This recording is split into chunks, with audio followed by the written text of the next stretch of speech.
डूंगरपुर से खबर, जहां डबल इंजन की पर्ची सरकार हुई फेल। टीएडी मंत्री बने बीजेपी प्रवक्ता। डूंगरपुर बांसवाड़ा सांसद राजकुमार रोत ने आज सर्किट हाउस में प्रेस कॉन्फ्रेंस कर उदयपुर सांसद मन्ना लाल रावत और टीएडी मंत्री बाबूलाल खराड़ी को जमकर लताड़ा। कार्यकर्ता के रूप में जितने भी थे, टीएडी एक मिनिस्टर साहब ने राजस्थान विधानसभा की गरिमा को तार तार किया है। आप सबकी जानकारी में होगा, मैं विधायक था, 2023 में दोबारा चुन के गया। मैंने विधानसभा में क्वेश्चन लगाया था कि टीएडी का कैडर बन रहा है, उस कैडर का क्या हुआ। टीएडी का नॉर्म से है, सर्कुलर है कि 5 साल से 3 साल से अधिक कोई भी वार्डन नहीं रह सकता है। मैंने क्वेश्चन लगाया था, मंत्री जी ने जवाब दिया विधानसभा के अंदर कि हाँ बिल्कुल, टीएडी के अंदर 3 साल से जितने पुराने वार्डन हैं सारों को सारों हटा दिया जाएगा। मंत्री जी का विधानसभा के अंदर जवाब है ये। सेकंड, उन्होंने कहा था कि 2 से 3 महीनों में कैडर को पूरा कर दिया जाएगा। कैडर की प्रक्रिया चल रही है और इस कैडर का निर्माण जल्दी किया जाएगा ताकि टीएडी की अलग से वैकेंसी जारी करके भर्ती की जाएगी। एक राजस्थान की विधानसभा, एक सबसे सर्वोच्च, हमारा राज्य का सर्वोच्च सदन के अंदर एक मिनिस्टर एक संवैधानिक पद पे संवैधानिक सभा में ये झूठ बोले हैं कि 3 साल से ऊपर जितने वार्डन थे उनको हटा दिया जाएगा, लेकिन अभी तक कुछ नहीं है। सारों को एक नोटिस दिया गया, फिर दुकान लगाई गई डूंगरपुर जिले में किसी मंत्री, पूर्व मंत्री के घर पे, और दुकान लगाई, वहां सारे वार्डनों की लाइन लगी और लाइन लगने के बाद लिफाफे पहुंचे और सारा मामला ठंडे बस्ते में चल रहा है। और जो वार्डन, कई वार्डन ऐसे हैं जहां डिपार्टमेंट का आदेश ही नहीं है और उस होटल में जाके वार्डनगिरी कर रहे हैं। मतलब कोई आदेश नहीं है, बिना आदेश के ऐसे वार्डन बन के बैठे हुए हैं आज। मतलब एक ठेके पे डिपार्टमेंट और छात्रावास को ठेके पे देने का काम वर्तमान टीएडी मंत्री जी ने कहा है। एक सोचने वाली बात यह है कि वर्तमान राजस्थान और शेड्यूल एरिया में विशेषकर शिक्षा के क्षेत्र में हालत खराब है, चिकित्सा सुविधा बिल्कुल चरम पे है, बेरोजगारी चरम पे है। पिछले 10 महीनों के अंदर सरकार ने किसी भी विशेष भर्ती या नियुक्ति अभी तक नहीं कराई, पूर्ण नहीं कराई है और बेरोजगारी बढ़ रही है बहुत तेजी से।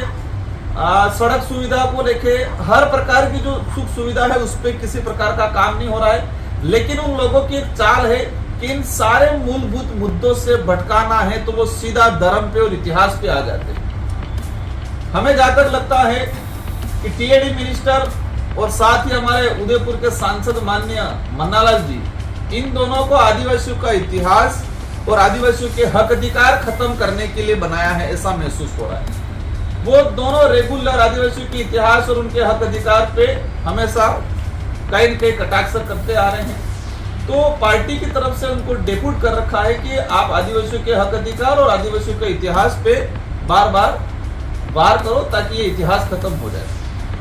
देखो, इस देश की आजादी में हर समुदाय का योगदान रहा है। इस देश में जितने आक्रमणकारी आए वो हर धर्म, हर व्यक्ति, हर समुदाय का व्यक्ति लड़ा है। उस समय कौन किस जाति का है, कौन किस धर्म का है, उस आधार पे युद्ध में नहीं जाते थे। एक अंदर राष्ट्र भावना थी और लोग इस देश के लिए लड़ते थे, मर मिटते थे। लेकिन जिस तरह से मानगढ़ का इतिहास, आदिवासियों का इतिहास, उसमें स्पष्ट लिख रखा है। गोविंद गुरु महाराज को जब गुजरात कोर्ट में अंग्रेजों ने पेश किया तो उस कोर्ट का जजमेंट है, उस जजमेंट में स्पष्ट लिख रहा कि बिलराज कायम करने के लिए ये आंदोलन छेड़ा जा रहा था भक्ति के माध्यम से।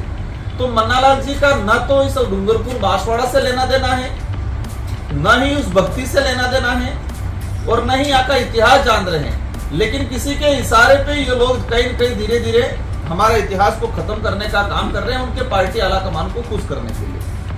राणा पूजा भील की जयंती कल हुई, पूरे देश में धूमधाम से मनाई, आदिवासी समुदाय ने भी मनाया, अन्य ने भी मनाया।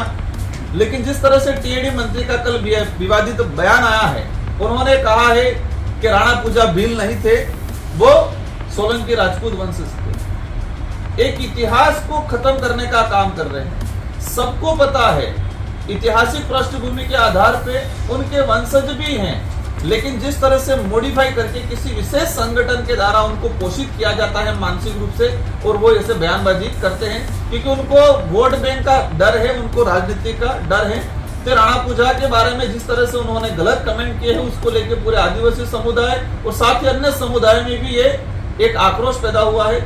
एक राज चिन्ह, मेवाड़ का राज चिन्ह में स्पष्ट लिख रखा है। एक तरफ भील राणा पूजा की तस्वीर है, दूसरी तरफ महाराणा प्रताप की तस्वीर है।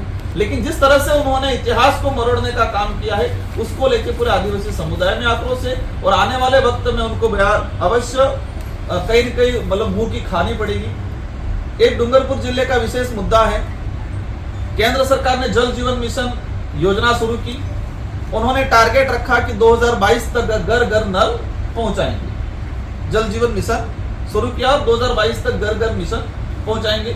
हम भी समझते हैं कि कोई भी टारगेट होता है, जरूरी नहीं है कि उस समय में 2 साल 3 साल लेट भी होते हैं, लेकिन आज 2024 आया, डूंगरपुर जिले में 15% भी घर घर जल जीवन मिशन योजना सफल नहीं हुई है। मैंने लोकसभा के अंदर क्वेश्चन निकाल के मतलब क्वेश्चन लगा के डिटेल निकाला है कि आदिवासी बाहुल्य क्षेत्र में शेड्यूल एरिया में वो 18% के आसपास है, पूरे शेड्यूल एरिया में। मतलब उनकी जो स्कीम थी वो 85% असफल हुई है। हमने करेड़ा प्रोजेक्ट सैंक्शन करवाया था पिछली सरकार में, 886 करोड़ का करेड़ा प्रोजेक्ट, जो पूरी 84 विधानसभा, साथ ही डूंगरपुर का और गलियागुट का, मतलब 3 विधानसभा का कुछ हिस्सा कवर हो रहा था। प्रोजेक्ट सैंक्शन हो गया, प्रोजेक्ट का टेंडर लग गया, टेंडर लगने के बाद सरकार बदली और सरकार ने इस प्रोजेक्ट पे आज रोक लगा दी। एक तरफ कह रही है घर घर जल जीवन मिशन पहुंचाएंगे, अभी दोबारा टेंडर लगा, टेंडर ओपन नहीं कर दी गवर्नमेंट। मतलब ये क्लियर है कि ये लोग कहीं न कहीं सिर्फ धर्म की राजनीति पे, विकास का सिर्फ छोला पहनते हैं। और विकास में जो काम, मैंने प्रोजेक्ट सैंक्शन करवाया करेड़ा का पूर्व मुख्यमंत्री जी से, सब कुछ हो गया है, लेकिन ये टेंडर ओपन, अभी रीटेंडर जो लगा इसको ओपन करके वर्क ऑर्डर देने का काम नहीं कर रहे हैं। और अभी 84 में उपचुनाव के लिए आ रहे हैं। 84 की जनता तैयार है कि राजकुमार रोत ने, पूर्व सरकार ने जो प्रोजेक्ट सैंक्शन करवाया था, उस प्रोजेक्ट को बीजेपी ने रोक लगाया है, तो बीजेपी में भी यहाँ पे रोक लगेगी और जितने वोट से 2023 में आ रहे थे उससे ज्यादा संख्या से और हारेंगे। लेकिन उनको पता नहीं है, उनको लगता है कि हम धर्म की राजनीति के नाम से चुनाव जीत जाएंगे। साथियों, एक मीडिया के साथियों का हमारी ओर से जोहार, आपके सभी चैनलों को जोहार। आज का जो विषय रखा है वो आए दिन कहीं न कहीं जैसे विरोधी पार्टी के जो लोग हैं, जो लोकतांत्रिक तरीके से जीत करके गए हैं, वो आए दिन हम पर आरोप लगा रहे हैं। उन आरोपों को लेकर के चर्चा है, कुछ स्थानीय बातें हैं, आने वाले चुनावों को लेकर के चर्चा है। उस बारे में हम विस्तृत चर्चा करने के लिए आप सभी साथियों को बुलाया है। आप सब बता रहे उसके लिए फिर से पुनः जो है, और विरोधी आए दिन जो बात कर रहे हैं, मीडिया के जो साथी आप पधारे हैं, आप भी देख रहे हैं, आए दिन वो बयान देते हैं, उनका वीडियो अपलोड हो जाता है। जो लोग हमारे विरोध में बात कर रहे हैं या व्यवस्था के विरोध में या उन पुरखों के विरोध में जो बात लिख रहे हैं, और मेरा तो ये कहना है कि थोड़े दिनों पहले रावत साहब ने, मन्नालाल जी रावत जो सांसद हैं उदयपुर से, उनका ये कहना था कि पाठ्यक्रम से वो पाठ ही हटा दिया जाए। जो गोविंदगढ़ महाराज के द्वारा जो बात उठाई गई थी बिलराज को लेकर के या बिल स्टेट को लेकर के या बिल प्रदेश को लेकर के, जो बात कही गई है, सालों पहले की बात है, उस बात को लेकर के इन्होंने एक बयान दिया। बयान देने के बाद में आपको ये पता हो, थोड़े दिनों पहले राष्ट्रपति महोदय यहाँ पधारी मानगढ़ पे, उसी जगह जाकर के वो गोविंदगढ़ के गुणगान गा रहे हैं। तो मेरा ऐसा मानना है कि इनका दिमाग काम नहीं कर रहा है। दिमाग काम कर रहा होता ऐसे अनर्गल बयान नहीं देते। आए दिन भारत आदिवासी पार्टी पे जो विरोध कर रहे हैं या जो बयान दे रहे हैं उनके विरोध में, वो कोई तथ्य के बिगड़ है, कोई तथ्य नहीं है इनके पास में। और एक भी व्यक्ति ऐसा नहीं है। थोड़े दिनों पहले तो ये पत्थरबाजों को लेकर के सवाल खड़े कर रहे थे कि भारत आदिवासी पार्टी के कार्यकर्ता ही पत्थर मारते हैं, ऐसा करते हैं, रोडों पे लूटपाट वगैरह करवाते हैं। फिर बीच में इन्होंने घर जलाने की बातें कही, बहुत सारी ऐसी बातें कही है इन्होंने। मुझे तो ऐसा लगता है कि इनका मानसिक इलाज कराना जरूरी है, इनको हॉस्पिटल में भर्ती करा दे। आप मीडिया के साथियों से मेरा तो यही कहना है कि सबसे पहले तो उनका डॉक्टरी इलाज कराने की जरूरत है या चेकअप कराने की जरूरत है, ताकि पता तो पड़े कि आदमी वाकई विकृत तो नहीं है कहीं। और मैं तो अभी एक कार्यक्रम था उसमें भी कहा है, सामाजिक आदमी होता तो ऐसी बातें गलत समाज के विरोध में नहीं करता। जिन लोगों ने चुन करके उसको वहाँ भेजा है, दूसरी ये तो करते रहेंगे, विरोध इनका काम है। इनको एजेंडा ही ऐसा दिया गया भाजपा ने कि आप जाकर के स्थानीय पार्टी का विरोध करिए, या जिसका दबदबा बढ़ रहा है, इनका धरातल खिसक रहा है, इस वजह से ये लोग ऐसा कर रहे हैं, ऐसा हमारा मानना है। तो आपके चैनल के माध्यम से हम तो मन्नालाल जी को यही कहना चाहते हैं कि आप बिना तथ्यों के बात जो कर रहे हैं वो गलत है। इन बयानबाजों को बयान जो कर रहे हैं उनको रोक दीजिए, नहीं तो आने वाले समय में, वैसे तो अच्छी बात है ये जो कह रहे हैं, उसके लोगों को भी समझ में आ रहा है कि हमने गलत मतदान कर दिया और गलत आदमी को चुन करके दिल्ली भेज दिया। उसके जस्ट अब यहाँ देख लीजिए आप, बांसवाड़ा डूंगरपुर के जो सांसद महोदय हैं, भाई हमारे राजकुमार जी बैठे हैं पास में, इनका देख लीजिए, आज तक एक स्टेटमेंट ऐसा नहीं है जो इनके विरोध में कभी कुछ कहा हो। इन्होंने कोई बात कही होगी तब जाकर के हमने यहाँ से कोई आवाज़ उठाई होगी। तो मन्नालाल जी को लेकर के ये बात थी। दूसरा, आने वाले समय में जो उपचुनाव अभी डेट आ जाएगी थोड़े दिनों में, तो सलुम्बर और 84 का जहाँ तक मामला है, तो 84 और सलुम्बर हम जीतेंगे अच्छे मार्जिन से।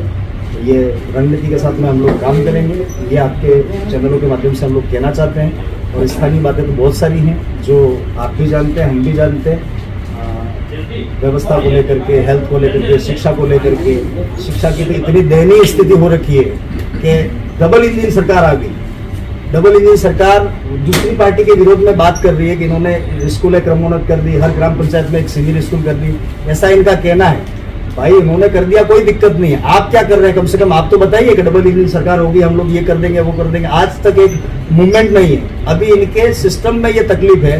विधायक महोदय हमारे पास में बैठे हुए हैं, आजपुर से विधायक है, अभी इनका बजट ही पूरा नहीं दे पा रहे हैं ये लोग। आप सोचिए, एक विधायक का बजट नहीं दे पा रहे हो, व्यवस्था नहीं चला पा रहे हो, पर्ची वाली सरकार चला रहे हो आप। जैसा पर्ची पकड़ाते हैं वैसा यहाँ के मुख्यमंत्री स्टेटमेंट देते हैं, और कोई भी ऐसी व्यवस्था नहीं बना पा रहे। कोई भी ऐसे युवा साथियों को न तो रोजगार की बात कर रहे हैं, न कोई भी, बस इनका काम है अनर्गल बयान करना, अनर्गल बातें करना, फालतू की बकवास करना। इन बातों को लेकर के है। बाकी कम से कम सरकार अगर बनती है तो सरकारों को यहाँ के एक छोटे से छोटे व्यक्ति के बारे में सोचना चाहिए। जब चुनाव आते हैं तब तो ये बहुत सारे बड़े बड़े वादे करते हैं। इनके घोषणा पत्र देख लीजिए आप, इस घोषणा पत्रों में इन्होंने क्या कहा, केंद्र की सरकार और राज्य की सरकार ने क्या क्या वादे किए, उसमें से एक वादा पूरा किया हो।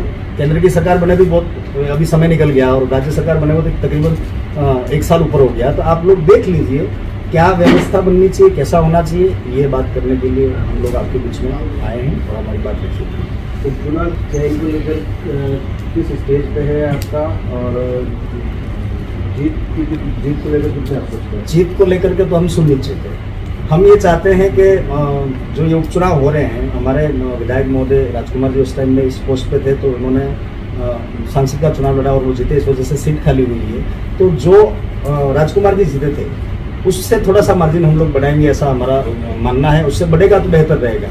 और चुनाव को लेकर के जो प्रक्रिया है, उस प्रक्रिया के दौर से हम गुजर चुके हैं। वोटिंग हमारा हो चुका है, गिनती करना बाकी है। जैसे ही डेट आती है हम लोग गिनती करके आपके बीच में चेहरा दे देंगे दोनों जगह, सलुम्बर और 84 दोनों जगह। गठबंधन रहेगा? गठबंधन की बात तो पहले ही निकाल दी है, पहले ही कह दिया है। स्टेटमेंट आगे हैं, सांसद महोदय ने भी स्टेटमेंट दे दिया है, हमारी तरफ से भी स्टेटमेंट हमने दे दिया है कि गठबंधन किसी प्रकार से नहीं किया जाएगा। गठबंधन था ही नहीं। गठबंधन होता तो ऐसी बातें हम भी नहीं करते। उन्होंने गठबंधन कैसा किया कैसा नहीं किया आपने चुनाव में देखा होगा, नहीं देखा ऐसी बात तो है कि उन्होंने कैसा रखा गठबंधन का मामला, वो आपके सामने, मुझे कहने की जरूरत नहीं। यही ट्रेड है। आज हिंदू मुस्लिम का देश में माहौल बना रखा है उन लोगों ने। हमारे पे आरोप लगाते हैं, ये मुसलमान को साथ में लगते हैं। वो खुद जम्मू कश्मीर में जाके कह रहे हैं कि हम ईद पे ये कर देंगे, वो कर देंगे, ये सिलेंडर फ्री दे देंगे। उनका एजेंडा है, उन एजेंडे पे हम नहीं जाना चाहें। हमारा विजन क्लियर है। हम मानवता में विश्वास करते हैं, हम प्रकृति में विश्वास करते हैं। हम लोग कहते हैं कि मानवता सबसे बड़ा धर्म है। जो इंसान से इंसान को नफरत करना सिखाता है वो धर्म नहीं हो सकता है। सर, एक आपका जो हिंदू वाली बात ही वापस रिपीट कर रहा हूँ। आपने जैसे ही कहा था कि हिंदू नहीं है आदिवासी, इसके बाद से एक बात ट्रेंड हुई कि पहले खुद राजकुमार रोत अपने पर लागू करे, क्योंकि उन्होंने शादी जब की थी तब हिंदू रिवाज से की है। इसके बाद में उनकी खुद की पत्नी मंगलसूत्र पहनती है, मांग में सिंदूर भरते, क्या घर पे लागू करेंगे? देखो, उन जो लोग इस तरह से कमेंट कर रहे हैं, आदिवासी समुदाय में रीति रिवाज है 7 फेरे लेते हैं, वो सीधे फेरे लेते हैं, और हिंदू रीति रिवाज में ये फेरे लेते हैं। आदिवासी समुदाय में पूजा पद्धति या जो फेरे होते हैं उस दौरान बुआ और मामा ये 2 करवाते हैं, और हिंदू रीति रिवाज में पंडित जी करवाते हैं। तो मेरा जो हुआ था, एक बार वापस जो ये कमेंट कर रहे हैं वो खोल के देख ले कि मैंने शादी किस रीति रिवाज से की थी। एक सर, आप ओबीसी को आरक्षण के पक्ष में देते हो, 30 के क्षेत्र में ओबीसी को आरक्षण मिलना चाहिए, क्या ओबीसी को राजनीति में आरक्षण मिलना चाहिए? आपकी बात को मैं वापस दोहराना चाहूंगा ओबीसी समुदाय डूंगरपुर बांसवाड़ा में भाजपा के साथ, कांग्रेस के साथ कंधा से कंधा मिलाकर जोरदार तरीके से भागदौड़ करता है। क्या दोनों पार्टियों ने ओबीसी को लेके प्रशासनिक सेवा में ओबीसी के लिए कोई बात की? मैं विधायक था, मैंने ओबीसी की बात उठाई। अब आपने राजनीति की बात की, संवैधानिक प्रावधान क्या वो देख लेना चाहिए। संवैधानिक प्रावधान ट्राइब्स के लिए शेड्यूल 5 में ये है कि प्रशासनिक शासन में सरपंच से लगा के विधायक सांसद तक ये प्रावधान है कि ट्राइबल ही लड़ सकता है। वो शेड्यूल 5 संविधान के प्रावधान के अंदर है, तो संविधान से बढ़ के तो ना आप हो ना हम हैं। लेकिन जो नौकरियों की बात आती है, आज भाजपा कांग्रेस के साथ ओबीसी भाग रहा है जोरदार तरीके से, लेकिन क्या उन्होंने शेड्यूल एरिया में उसके नौकरी में बात की किसी ने? और